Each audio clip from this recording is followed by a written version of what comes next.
He was a 15-year-old boy beaten and abused by his overpowering father, a man who the community believed to be perfect. Little did they know what went on inside the wealthy family's compound walls. Jaja, his mother, and his sister were faced with Eugene's physical and emotional abuse every day. Despite his circumstances, Jaja showed resilience, and he's here to share his story with us today.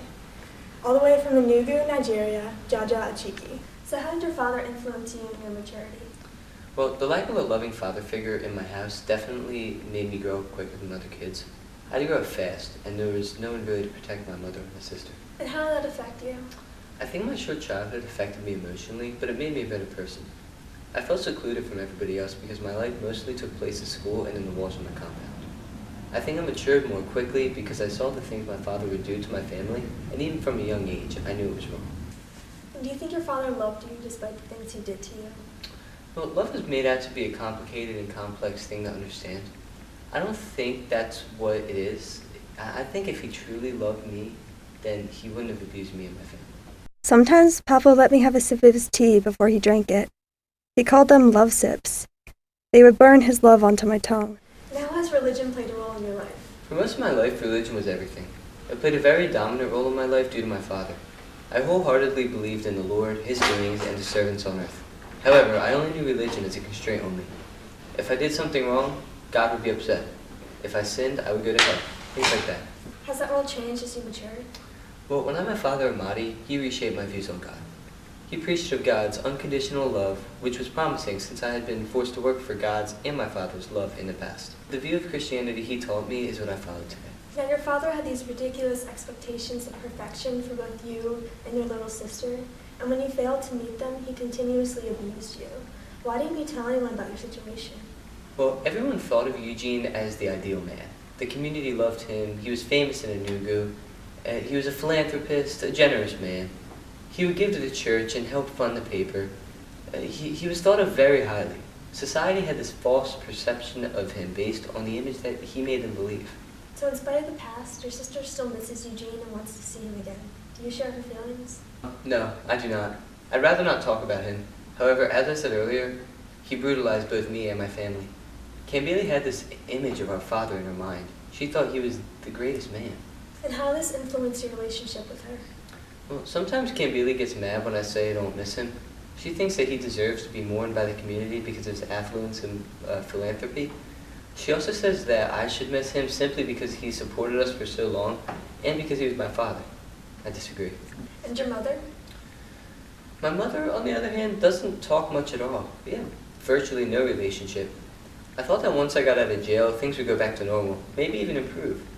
However, she barely says anything to me, so I don't know if she misses my father.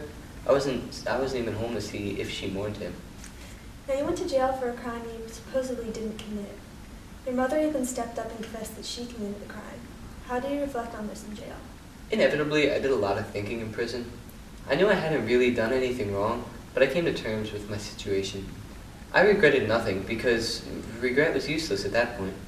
But I did feel disconnected from my mother, especially when she visited me in prison. We have a clip from an interview your sister did while you were in prison, one that you've never heard.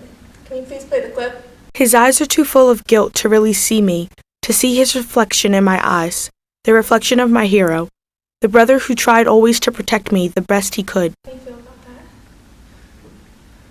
that? That was definitely hard for me to hear. I just never knew that she really thought of me that way. It makes me feel like what I tried to do for my family was worth it. So I know you've been through a lot. How do you think your experiences shaped you into who you are today? Looking at those years in that way definitely improved my character and integrity. I'm truly proud of my actions, and I feel that they turned me into the strong, confident man I strive to be today. Jaja, thank you for sharing your story with us today. Thank you for having me. We'll be right back with our next guest after this short break. And here via Skype we have our star from John Updike's A&P. Some may view him as immature, jovial, and somewhat perverted. However, he is here with us today to discuss his newfound maturity. Here is Sammy. Before the girls came into your A&P, did you decide it was time to become a man, or did they really spark something inside you? They definitely sparked something in me. Before they came in, I was just working in a dead-end job that my parents basically got for me. They encouraged me to leave my job. At the end of your story, you say, My stomach kind of fell as I felt how hard the world was going to be to me hereafter. Do you think struggle is an inevitable part of adulthood? I think struggle is definitely inevitable as an adult. However, my situations were a bit different as I knew my parents would be pissed about me leaving, and it would be very difficult to find another job without a steady paycheck. Do you think it was worth trading your childhood for the struggles to come after, or should you have waited? It might have been worth waiting, but I think I made the right choice. Like I said, I knew things would get harder, but I think I was prepared for the challenges to come. Returning to our previous guest, Jaja, do you feel that you've experienced a similar situation to him? If so, how are you different from Jaja? I think our situations were somewhat similar. He was clearly more noble than I was, but we both stood up for our own opinions to someone who had more control over us.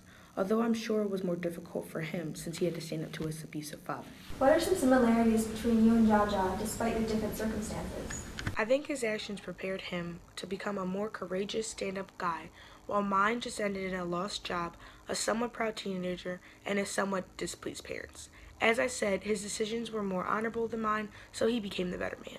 And we'd like to say thank you to Jaja and Sammy for joining us today. Tune in tomorrow to hear about the class of 2018 struggle with finals. This is Oprah. Thanks for watching.